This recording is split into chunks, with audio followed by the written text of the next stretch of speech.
Assalamualaikum warahmatullahi wabarakatuh. Perkenalkan, saya Mega Kamima bersama rekan saya Rahyuni dari kelompok 12. Pada video ini kami akan mempresentasikan makalah yang berjudul Sejarah Islam pada Masa Kolonial. Dalam pembahasan ini kami akan menjelaskan bagaimana kolonialisme masuk ke wilayah Islam, berbagai tantangan yang dihadapi umat Islam dalam bidang agama, politik, pendidikan, dan budaya, kebijakan pemerintah kolonial, serta berbagai bentuk perlawanan umat Islam yang kemudian turut membangkitkan semangat nasionalisme.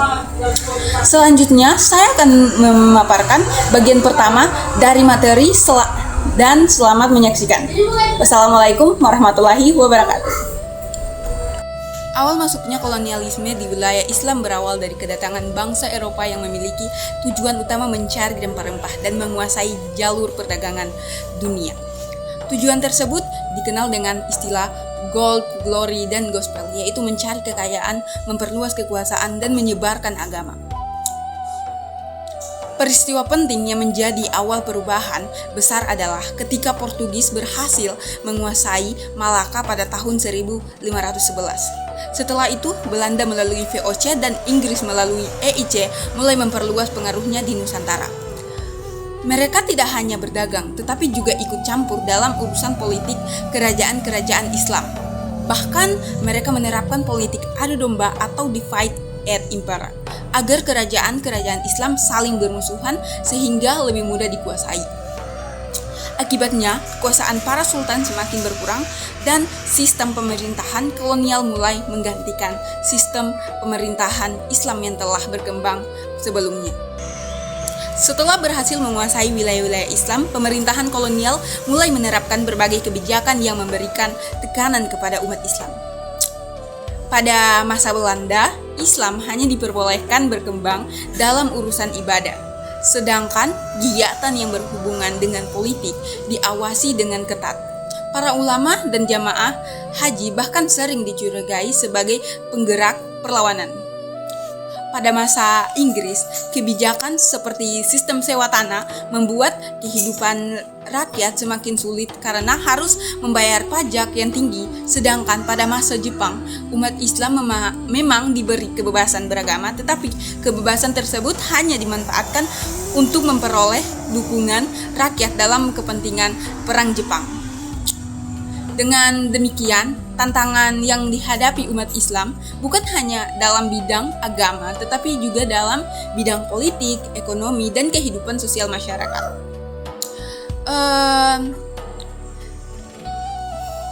Demikian penjelasan dari saya mengenai awal masuknya kolonialisme serta tantangan yang dihadapi umat Islam. Selanjutnya materi akan dilanjutkan oleh rekan saya Rahyuni. Terima kasih Mega. Selanjutnya saya akan menjelaskan mengenai kebijakan pemerintah kolonial terhadap umat Islam. Pemerintah kolonial menyadari bahwa Islam memiliki pengaruh yang sangat besar dalam kehidupan masyarakat. Oleh karena itu, mereka berusaha membatasi perkembangan Islam melalui berbagai kebijakan. Salah satunya adalah memisahkan agama dari urusan pemerintahan. Selain itu, hukum Islam hanya diberlakukan dalam urusan keluarga, seperti perkawinan, perceraian, dan warisan. Sedangkan hukum pemerintahan sepenuhnya diatur oleh pemerintah kolonial. Para ulama, pesantren, dan jamaah haji juga diawasi. Karena apa? Karena dianggap dapat membangkitkan semangat perlawanan rakyat terhadap penjajah. Kemudian, bentuk perlawanan umat Islam. Perlawanan umat Islam terhadap kolonialisme dilakukan melalui beberapa cara. Pada tahap awal, perjuangan dilakukan secara fisik melalui peperangan, seperti Perang Aceh, Perang Diponegoro, dan Perang Padri.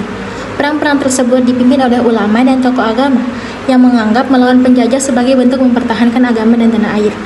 Ketika perlawanan bersenjata mulai mengalami banyak hambatan, perjuangan beralih ke bidang pendidikan, dakwah, serta pembentukan organisasi agar masyarakat dapat bersatu dalam menghadapi penjajahan. Selanjutnya ada tokoh dan organisasi. Tokoh-tokoh seperti Kiai Haji Ahmad Dahlan dan Kiai Haji Hasyim Asy'ari memiliki peran yang sangat penting dalam membangun kesadaran umat melalui pendidikan. Selain itu, organisasi seperti Syarikat Islam, Muhammadiyah, dan Nahdlatul Ulama menjadi wadah perjuangan masyarakat Islam. Organisasi-organisasi tersebut tidak hanya bergerak dalam bidang pendidikan dan dakwah, tetapi juga membangun persatuan serta membangkitkan semangat nasionalisme yang akhirnya menjadi salah satu kekuatan menuju kemerdekaan Indonesia. Sebagai penutup dapat disimpulkan bahwa masa kolonial merupakan masa yang penuh tantangan bagi umat Islam. Meskipun menghadapi berbagai tantangan dalam bidang agama, politik, dan pendidikan, umat Islam tetap mampu bertahan melalui perjuangan fisik, pembaruan pendidikan, serta pembentukan organisasi. Dari sejarah tersebut kita dapat belajar bahwa persatuan, ilmu pengetahuan, dan keteguhan dalam mempertahankan nilai-nilai agama merupakan faktor penting dalam menghadapi berbagai tantangan. Semangat perjuangan para tokoh Islam pada masa kolonial juga menjadi salah satu dasar lahirnya nasionalisme dan kemerdekaan Indonesia. Demikian presentasi dari kami. Terima kasih atas perhatian Bapak, dosen, dan teman-teman semua. Wassalamualaikum warahmatullahi wabarakatuh.